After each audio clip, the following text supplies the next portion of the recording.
sudah menjelaskan tentang implementasi kurikulum Merdeka yang berfokus atau fokus kita tadi adalah tentang strategi pembelajaran berdiferensiasi. Nah, jadi Bapak Ibu yang merasa kurang jelas, silakan ditanyakan. Ya, ayo Bapak Ibu, ada yang mau bertanya? Ya, Ibu Manik ya. Ya, silakan supaya dengar. Terima kasih Pak. Ya. Saya kurang jelas Pak, bagaimana itu pembelajaran berdiferensiasi konten? Terima kasih, tepuk tangan untuk Ibu. Tadi kan Ibu, saya sudah sampaikan bahwasanya berdiferensiasi itu kan berasal dari bahasa Inggris, different, berbeda. Nah, apa yang berbeda? Konten, isinya berbeda. Artinya apa? Tidaklah sama kemampuan kognitif antara siswa satu dengan siswa yang lain. Sehingga konten atau materi atau isi pelajaran yang kita berikan kepada mereka itu tidak harus sama semua. Kita sesuaikan dengan kebutuhan mereka. Kita sesuaikan dengan kemampuan mereka. Apakah hanya konten saja? Tidak, Ibu. Ya, juga nanti prosesnya juga berbeda. Produknya juga ini tadi berbeda. Lingkungan belajarnya juga berbeda. Intinya diferensiasi konten itu adalah kita tidak harus menyamakan pelajaran yang kita berikan kepada satu siswa dengan siswa yang lain. Tidak harus sama, ya. Yang kita kan harus menyesuaikan dengan kemampuan kognitif siswa itu sendiri. Kita katakan tentang sarpras, sarana dan prasarana, ya. Nah, kita sudah banyak benahi ya. Nanti barangkali dokumentasi juga ada. Ya, itu nanti akan kita tampilkan. Nah, jadi kaitannya dengan diferensiasi itu apa? Umpamanya, ya ada siswa barangkali yang dia lebih senang kalau belajarnya itu dengan pakai IT. Kita kan sudah punya rencana untuk membuat digital library, ya perpustakaan digital. Nanti dia tidak suka pegang buku manual, dia lebih suka pegang buku digital umpamanya. Kita arahkan dia ke perpustakaan digital, begitu. Ada yang suka buku yang bergambar-gambar, oke, kita arahkan ke perpustakaan yang manual. Nah, atau barangkali begini, ada yang lebih suka belajarnya itu di bawah pohon. Nggak apa-apa Bapak Ibu, boleh di bawah pohon, boleh di mana-mana. Ingat ya, bahwasanya dalam IKN itu ada di situ disampaikan bahwasanya prinsipnya itu pembelajaran itu tidak dibatasi oleh ruang dan waktu.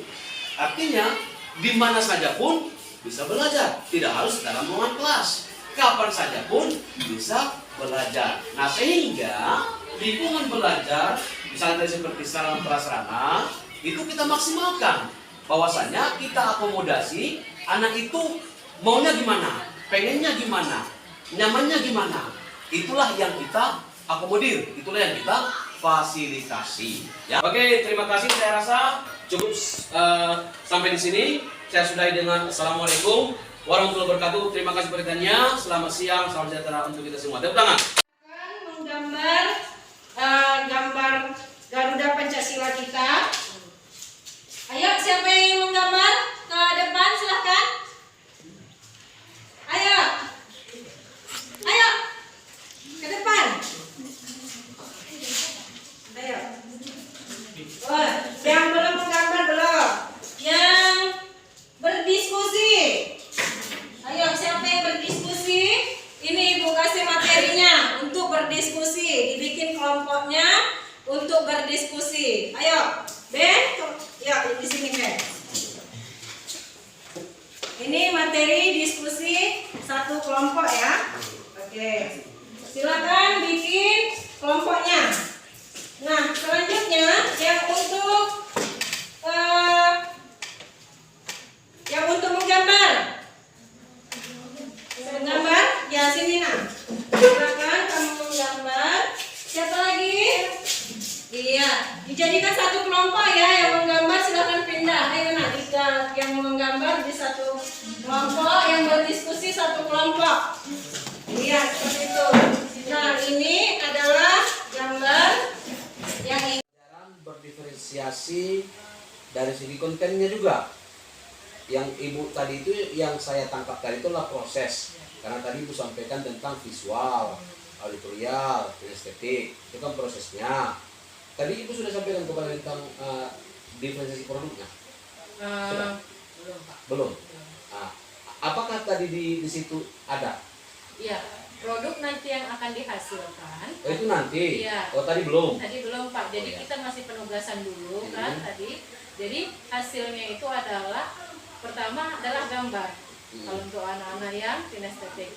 Nah, untuk anak auditori berarti nanti mereka presentasi ke depan Pak dari diskusi yang telah mereka lakukan. Karena mereka juga suka berbicara, orang-orang auditori ini kan suka berbicara Pak.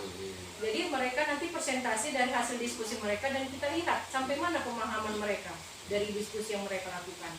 Nah, untuk anak-anak yang visual, kita dapat melihat dari produk jawaban yang sudah kita sediakan seperti itu Pak. Jadi dari situ kita juga bisa melihat sampai mana pemahaman mereka tentang pembelajaran yang telah kita berikan. Baik, itu berarti produknya menyusul ya? Iya, produknya menyusul Pak.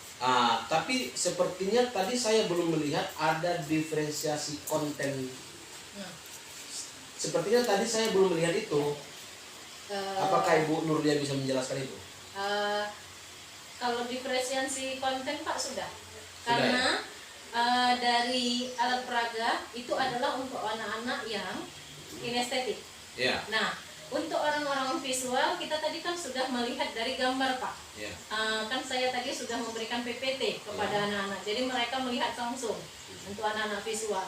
Kalau untuk anak-anak yang auditory, kita kan pakai metode yang ceramah tadi Pak. Jadi semua ketiga-tiganya itu sudah kita berikan kepada anak-anak. Ada peraganya, ada PPT-nya mereka bisa melihat, juga ada auditori, pendengaran yang kita berikan kepada anak-anak dengan metode ceramah tadi Pak. Kalau begitu hari ini ada diferensiasi konten, ada diferensiasi proses, Ya. tapi produknya Yang tidak dapat. Kenapa Ibu Nurlia buat seperti itu? Bagaimana desain daripada perangkat pembelajarannya dalam hal ini adalah modul? Modul itu untuk berapa kali pertemuan rupanya? Modul ini saya bikin satu pertemuan Pak. Jadi satu pertemuan ini saya bikin dulu satu apa yang akan saya siapkan dulu hari ini. Seperti itu Pak. Jadi setiap hari pertemuan akan berbeda karena teknik-teknik yang kita ajarkan kan juga berbeda Pak. Kita sesuaikan dengan anak-anak. Apakah memang Ibu kan sebagai guru pengajar praktek ya? Apakah Ibu setiap mengajar di dalam kelas itu selalu mengimplementasikan kurikulum Merdeka, khususnya strategi yang berbasis pada diferensiasi ini tadi? Apakah selalu seperti itu? Saya, Bu Selmi, guru pembelajaran IPA. Saya sangat mendukung kepala sekolah saya sebagai kepala sekolah inspiratif tahun 2022. Karena saya sendiri sangat merasakan bimbingan dan arahan beliau di dalam pelaksanaan proses pembelajaran berdiferensiasi di sekolah SMP Negeri 2 Dolok Masihul, khususnya di dalam mengimplementasikan kurikulum Merdeka Belajar. Saya Sri Rezeki Utagaluh. Saya salah satu guru di SMP Negeri 2 Dolok Masihul. Saya pribadi sangat mendukung Bapak Irfan Amin, kepala sekolah kami, sebagai kepala sekolah inspiratif tahun 2022.